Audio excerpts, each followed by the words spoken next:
بسم اللہ الرحمن الرحیم۔ قرآن کریم سورۃ الحجرات آیت نمبر 3 میں ہے، ان الذین یغضون اصواتهم عند رسول اللہ اولئک الذین امتحن اللہ قلوبهم للتقوی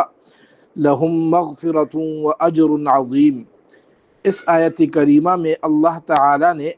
نبی کریم علیہ السلام کے صحابہ کی تعریف فرمائی ہے، اور نبی کریم علیہ السلام کے مجلس میں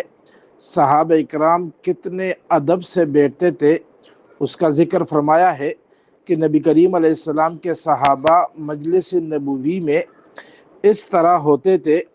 کہ اپنی آوازیں بہت پست رکھتے تھے نبی کریم علیہ السلام کے ادب اور احترام کی وجہ سے۔ اور دوسری بات یہ فرمائی، امتحن اللہ قلوبہم للتقوی، کہ اللہ تعالی نے خوب جانچ کر صحابہ اکرام کے دلوں کو تقوی کے لیے منتخب کر لیا۔ تفسیر بغوی میں ہے کہ امتحنا ای اخلصہا، کہ صحابہ اکرام رضی اللہ تعالی عنہم کے دلوں کو تقوی کے لیے اللہ تعالی نے خالص کر دیا، جس طرح سونے کو پگھلا کر خالص کر دیا جاتا ہے، اسی طرح اللہ رب العزت نے صحابہ اکرام کے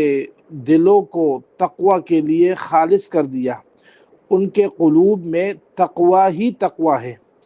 اور پھر صحابہ اکرام رضی اللہ تعالی عنہم کے لیے خوشخبری کا اعلان ہے، لہم مغفرہ، ان کے لیے مغفرت ہے، وَأَجْرٌ عَظِيمٌ، اور زبردست اجر بھی۔